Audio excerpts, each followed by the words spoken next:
What's going on, guys? Team Dark Dylan's here, and we have Dylan, who we went to the 3v3 with and got the second place. Yep, we did it. So, what deck were you running? I picked up the PK Brave stuff. I couldn't play no more Sword, so I just couldn't do it. Okay. But no, it's a really good deck. I like it. No, he don't. He don't like that deck. I do. I really do like this deck. It's fun. I'm copying the list from the top 16 to YCS. I couldn't find anything wrong with it. Like, it was honestly like a perfect list. The only thing that might change is the hand trap ratio, but besides that, let's just get into it. Yeah, bro. Also, my side deck's different than his, so that's another thing. But obviously we got the 3 scales. Card's insane. It's a starter. It's an extender. Also, you play boots. It's double extender essentially because it extends and it searches shade, and it's really good. 1 inch or 2 inch cloak.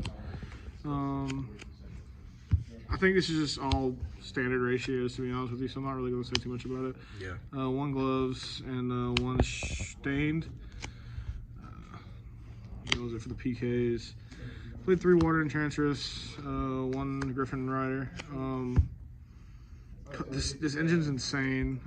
The fact it's level 3 and just works to make cherubini is just ridiculous. There's a lot of weird combos you'd have to do sometimes, like with awkward hands, and like you end up like having to search this card off of the faithful instead of this one to like make cherubini and like attempt to do the combo without a negate. But it's worth it to play the game, you know. So that was the monsters for that. And I played 2 of the psychics. This probably will never change. Yeah. I played 2 Ash, 1 Ghost Ogre. So the reasoning for this, and the reasoning I came to that he was playing this, was because so this is an extra e-tele target in case you draw like, you know, more e-teles than you have targets in the deck anymore. Also, like, these cards are really good against Faithful Adventure. They stop them from getting a Griffin Wing. Also, this card's really good to top deck into Griffin Rider.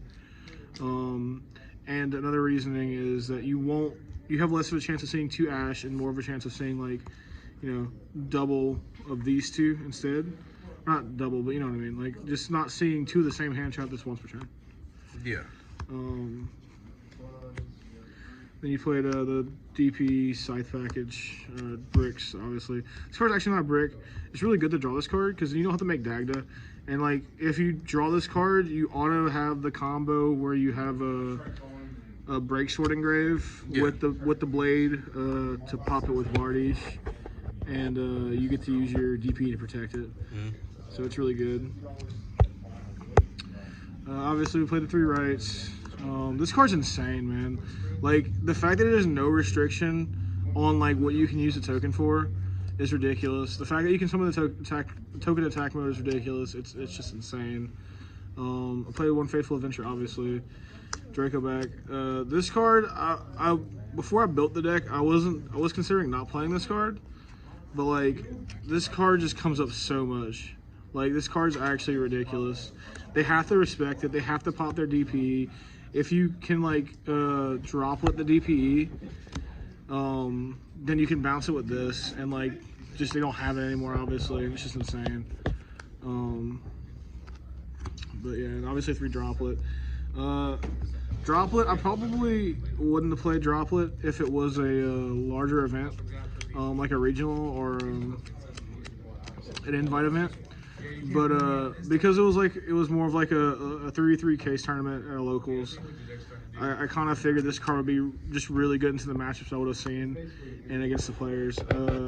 Also, this card's just really good in fan nights, so it's kind of hard to say to cut this card. I know people can play around it, but I thought it would have been fun, and it really was. I'm glad I played it. I played 3 e-tele, just another level 3. 2 Fusion Destiny. Card's insane. 1 Rhoda for like just a consistency and finding like an extra extender like boots or finding your torn scales. 1 Foolish Burial. This, again, like helps you find your pieces, also gets you to the Brave Engine. Call by the Grave, I normally don't play Call by the Grave anymore because it's at 1. And like it's just kind of a variance that like you see it like randomly and it's really good obviously, but it's not consistent. And the only reason I decided to play this card was because it was really good in the Scythe Lock. So I like top decking this in the Scythe Lock or having it for the Scythe Lock is insane. And it's just generically good too. But I played 2 Fogblade. I really obviously don't want to draw the traps usually, unless you want like if you need to use the Torrent Scales effect, you can discard them off the Torrent Scales. Yeah. But I played 1 Wing and Shade. I was originally like playing the 3 Fogblade over the 1 Wing, but the combo where you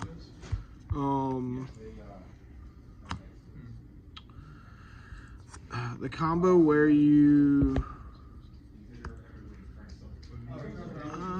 say that actually. I'm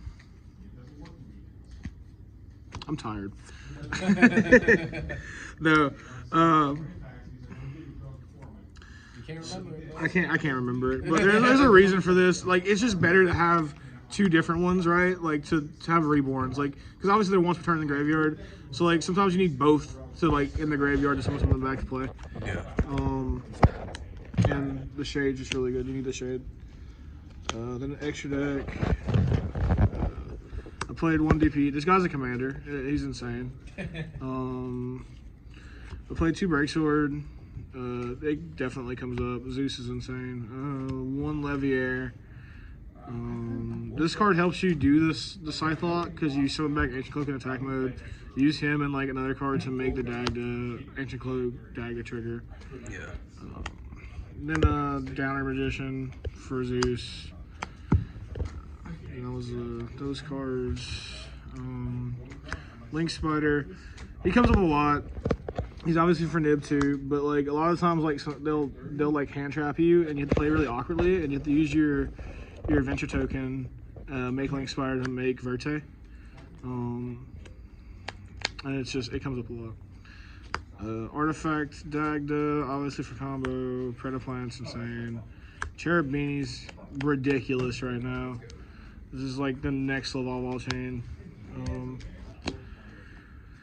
The Dark Charmer, I put him in like last minute. I know people were playing him. This slot used to be Omega because I was main decking Gammas. But I decided to main deck the Ashes and stuff because like they're better like having them first than Gamma. Because you normally get to do your stuff and they won't be main decking Lancia. So Gamma's not that great in the main. I thought it was at first. But so I started playing this over and I definitely don't regret it. It was really good. 1 Nightmare Phoenix, 1 Nightmare Unicorn, 1 Bardiche, 1 Access Code. Just standard stuff, I think. Honestly, I'm probably explaining this way too much. Everybody knows what this stuff does. I played 3 Lancia. Passionate, bro. That's not good. This card's like literally a turn skip for this deck. So I was playing this mainly for the mirror and for Flunderies. And it was really good. So I decided to side 3 Effect Veiler. So like my reasoning for this was like my main deck isn't really good going second into the pile deck unless I see Droplet.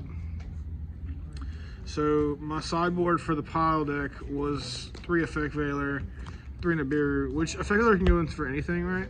But also against the pile deck, they make Baron with the Griffin Rider. So like Ghost Ogre is not very good in that scenario. So like this card's better paired with this card more of the time than Ghost Ogre. Also like this just hits more matchups too. But that was my reasoning for that. Nibiru at 2 because like you don't want to see Nibiru before you see another hand trap in this format because of the Griffin Rider. Like you want a way to stop the Griffin Rider and Nibiru. So that's why I played it at 2, because I'd rather see a card that was useful versus a card that would just get like a 1-for-1 essentially. And I played 2 DD Crow. DD Crow was for the mirror and any Scythelock deck essentially, and any deck that was good against. Yeah. It's just better to top deck this into Scythelock, like Call by the Grave is, than a lot of stuff is. So I saw 2 of those. Played 3 Twin. This shop is usually filled with like trap decks and stuff, and then also against like PK or not PK. Yeah, I guess it is PK. Prank Kids, Flunderies. This card's really good. I'd rather this over Cosmic because against those decks you want to standby phase, hit the fusion or hit the Dreaming Town. But like normally they know that strat, so they set more than one. This just gives you more of a chance of hitting it. Also against Flunderies, you can hit their field spells, so they can't play at all. Along with the Dreaming Town. Then for other trap decks, I played Harpy's Feather Duster and Red Reboot. I actually didn't play against any of those decks. These cards never went in. I wouldn't have changed my side deck at all, though. Even though I didn't have to use these, it was fine. But yeah, that was pretty much it. All right. Any shout outs before we end the video? Yeah, shout out ETB Games, shout out Top Cut Yu-Gi-Oh podcast, shout out Trevor, shout out Cameron. You know we out here. We got the 2nd place yesterday. It was good. It was good. And more things to come. We got 2 regionals coming up that we're probably gonna hit. Yep. That's us. That'd be us. It'll be us. All right. This is Team Dark on Dylan signing out. Peace.